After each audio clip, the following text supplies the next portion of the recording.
오늘은 시 속의 서사 혹은 서사 속의 시. 서사는 이야기입니다.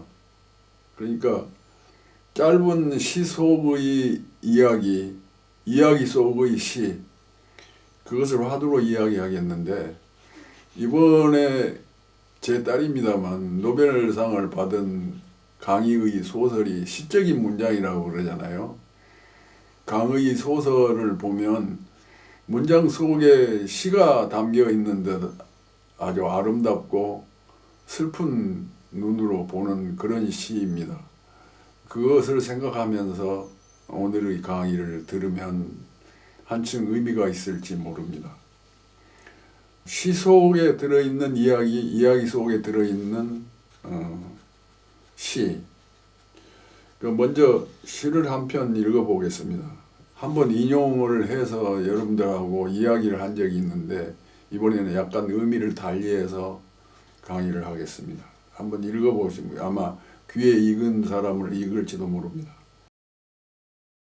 날아오는 화살 쪽을 먹는 눈이라는 시입니다.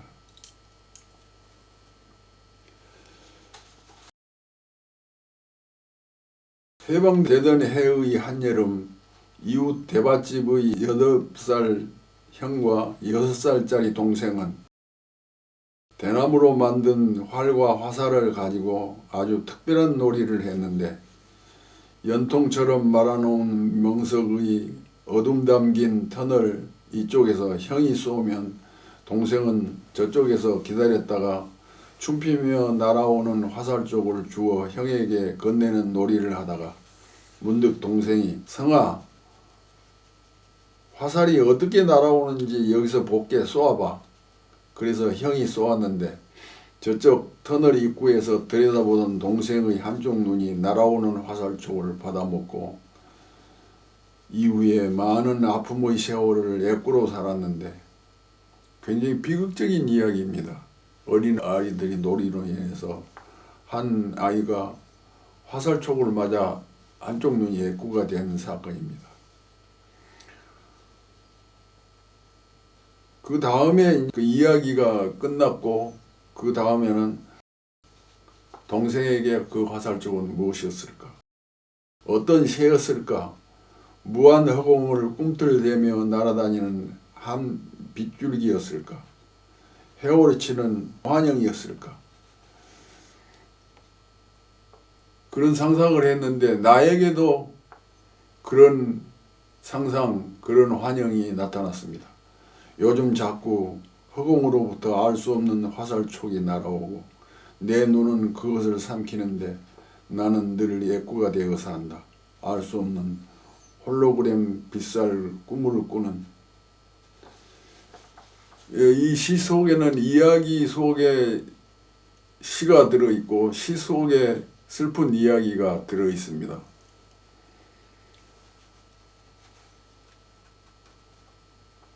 그러면 이 서사가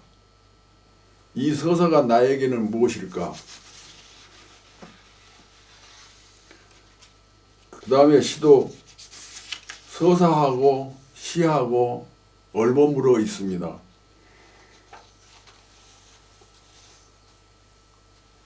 모두가 제 이름을 부르며 논다. 여다지 연안바다 모래밭에 누군가가 하늘이라고 수놓아 두었다.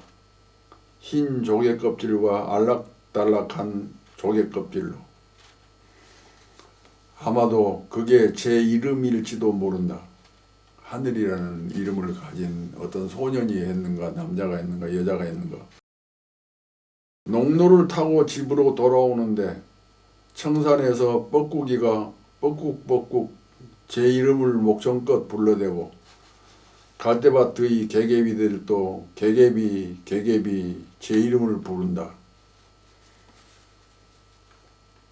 토굴로 들어서자 오래전 서남사 기념품 가게에서 사온 암갈색 목탁의 소리 울림 구멍의 검은 어둠도 물방울을 주렁주렁 단 채 욕실의 거울 속에 투영된 내 몸의 콧구멍 속의 까만 어둠도 어둠 어둠 하고 제 이름을 부른다.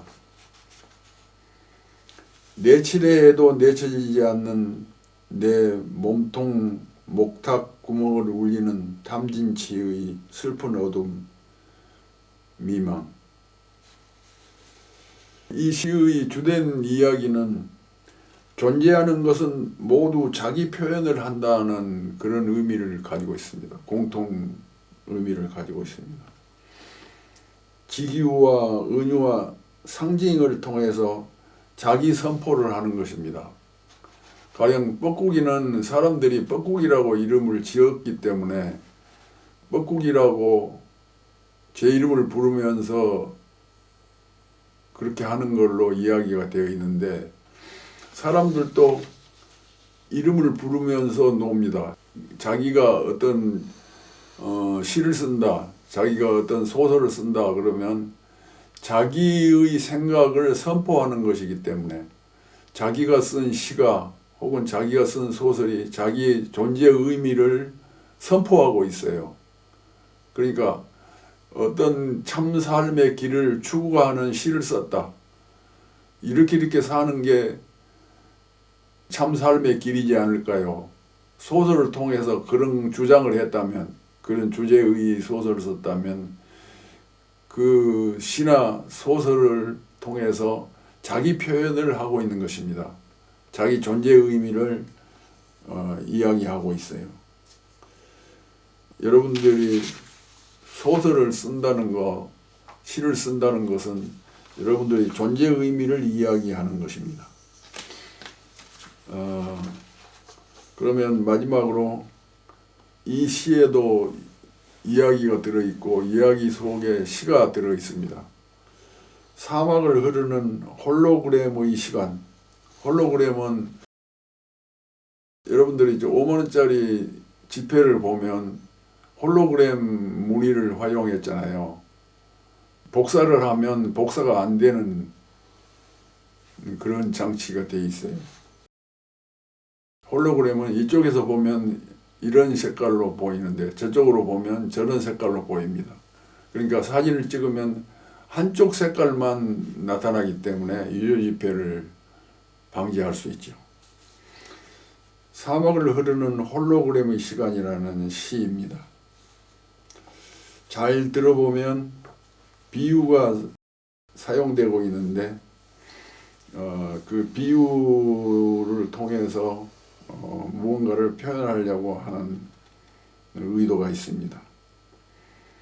늙은 낙타는 누구일까? 늙은 낙타가 싣고 가는 어린 주인은 누구일까?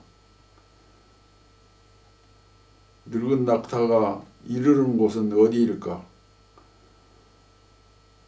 그걸 생각하면서 한번 읽어보세요. 들어보세요. 사막을 건너가는 늙은 낙타는 일렁이는 강물 같은 신기루가 눈을 어지럽히고 모래바람이 몰아치면 바위를 산정으로 굴리고 올라가는 늙은 시지포스 노인이 된다. 눈이 침침하고 다리가 천근만근이지만 흰 옷 입고 코와 이불을 수건으로 가린 어리미친 주인을 등에 태우고 가는 늙은 낙타는 당장 주저앉아 죽음처럼 깊은 잠으로 미끄러지고 싶고 한 마리 나비가 되어 허공으로 날아가고 싶지만 아직은 인내하며 더 가야 한다. 맑고 차가운 물로 목욕하고 포도주 마시고 집시들과 더불어 달과 춤과 노래와 사랑을 즐기려고 오아시스를 찾아가는 주인을 위하여 사력을 다해야 한다. 해는 지평선에 머물고 있고 희번한 듯 불구죽죽한 백야가 시작되는데, 시는 여기서 끝납니다만 어리 미친 주인을 등에 태우고 가는 늙은 낙타는 누구일까? 등에 탄 어리 미친 주인은 누구일까? 사력을 다하는 낙타가 이르는 곳은 어디일까? 이 시는 무엇을 비유하고 있는가? 여러분들이 다시 한번 생각해 주시기 바랍니다. 이 시는 무엇을 어떻게 비유한가, 그걸 생각하면서 제가 다시 한번 읽어드릴게. 들어주시기 바랍니다. 그걸 생각하면서 들어주세요. 사막을 건너가는 늙은 낙타는 일렁이는 강물 같은 신기루가 눈을 어지럽히고 모래바람이 몰아치면 바위를 산정으로 굴리고 올라가는 늙은 시지포스 노인이 된다. 눈이 침침하고 다리가 천근만근이지만 흰옷 입고 코와 입을 수건으로 가린 어림이 친 주인을 등에 태우고 가는 늙은 낙타는 당장 주저앉아 죽음처럼 깊은 잠으로 미끄러지고 싶고 한 마리 나비가 되어 허공으로 날아가고 싶지만 아직은 인내하며 더 가야 한다. 맑고 차가운 물로 목욕하고 포도주 마시고 집시들과 더불어 달과 춤과 노래와 사랑을 즐기려고 오아시스를 찾아가는 주인을 위하여 사력을 다해야 한다. 해는 지평선에 머물러 있고 희번한 듯 불구죽죽한 백야가 시작되는데, 여러분들은 이번 강의에서 어떤 것을 느끼고 어떤 것을 깨달았습니까?